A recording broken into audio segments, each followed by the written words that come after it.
സ്നേഹിതരേ, ജീവിതത്തിൽ നമ്മൾ ഏവരും കഷ്ടപ്പാടുകൾ അനുഭവിക്കുന്നു.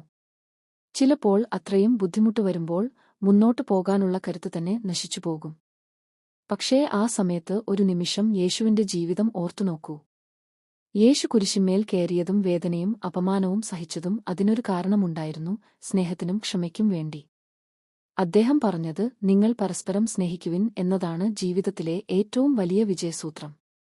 നമുക്ക് നഷ്ടമാകുമ്പോൾ, ലോകം നമ്മെ അവഗണിക്കുമ്പോൾ നമുക്ക് മനസ്സിലാക്കേണ്ടത് ഇതാണ്: നമ്മുടെ മൂല്യം മറ്റുള്ളവരുടെ അഭിപ്രായത്തിൽ അല്ല, ദൈവം നമ്മെ കാണുന്ന രീതിയിലാണ്.